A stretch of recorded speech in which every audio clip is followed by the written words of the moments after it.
दोस्तों, राम नाम की महिमा अपरंपार है। हे राम का नाम जाप से पत्थर भी तर जाते हैं। राम नाम ऐसा महामंत्र है जिसे जपने के लिए किसी नियम या किसी विधान की आवश्यकता नहीं होती है। मनुष्य किसी भी समय राम का नाम ले सकता है। राम नाम से हमें सुख प्राप्त होता है और जन्म मरण के बंधनों से हमें छुटकारा मिल सकता है। श्री राम का नाम श्री राम से भी बड़ा है। श्री राम के जीवन से संबंधित मूल स्रोत वाल्मीकि रामायण को माना जाता है। और श्री राम के जीवन से संबंधित जो ये मूल स्रोत है, इसमें श्री रामायण के नाम से भी जाना जाता है और इसको संस्कृत में लिखा है। दोस्तों, वाल्मीकि जी ने भगवान राम के पावन एवं आदर्श चरित्र को लिपिबद्ध किया। ये महाकाव्य हमें त्याग, कर्तव्य और धर्म पर चलने की प्रेरणा देता है। दोस्तों, इसके बाद जो सबसे प्रचलित ग्रंथ है वो है श्री रामचरितमानस। श्री रामचरितमानस से उत्तर भारत का बच्चा बच्चा परिचित है। और दोस्तों, ये अवधी भाषा में लिखा गया है और उत्तर भारत में इसका घर घर में पाठ होता है। और दोस्तों, श्री रामचरितमानस ये अपने आप में एक ऐसा ग्रंथ है जिसको पढ़ करके मनुष्य इस कलयुग में भवसागर को पार कर सकता है।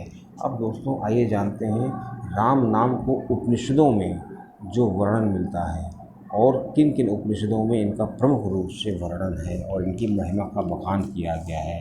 भगवान राम को ब्रह्म स्वरूप में महिमा का वर्णन बहुत सी उपनिषदों में किया गया है।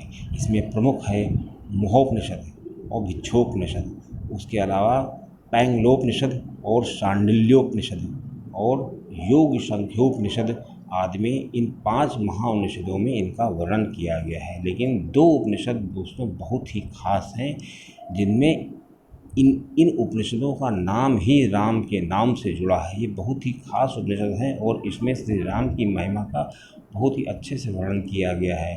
दोस्तों, उस उपनिषद का नाम है राम रहस्योपनिषद। इसमें सभी पुराण शास्त्रों, चारों विद्याओं और आध्यात्मिक दर्शन का परम तत्व श्री राम को माना गया है और इसमें राम की महिमा का बहुत ही विस्तृत वर्णन किया गया है। दोस्तों, इसके बाद आता है श्री राम पूर्वताप नीचोपनिषद। दोस्तों, इस उपनिषद में के प्रथम खंड में राम शब्द के विभिन्न अर्थ दिए गए हैं और चतुर्थ खंड में 6 अक्षर वाले, बहुत ध्यान से सुनिएगा, 6 अक्षर वाले राम रामाय नमः, ये जो मंत्र है राम रामाय नमः मंत्र का वर्णन किया गया है। अब दोस्तों, आइए जानते हैं किन पुराणों में राम के नाम का वर्णन किया गया है। दोस्तों, जो प्रमुख पुराण है वो अग्नि पुराण में राम के नाम का वर्णन मिलता है। इसके अलावा शिव पुराण, विष्णु पुराण में राम की महिमा का बखान किया गया है। और उसके बाद पद्म पुराण और स्कंद पुराण में भगवान राम की कथा और उनकी महिमा का विशेष वर्णन किया गया है। दोस्तों, इन पुराणों के अलावा भागवत पुराण में राम के नाम का वर्णन किया गया है।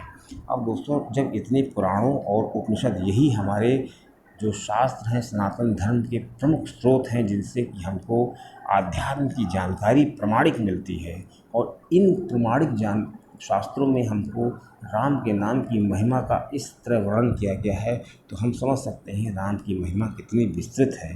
दोस्तों, भगवान शिव ने पद्म पुराण में भगवती माता पार्वती जी से कहा है, सम रामेत रामेत रमे रामे मनोरमे सहस्त्र नाम तुल्यम राम नाम वरानने।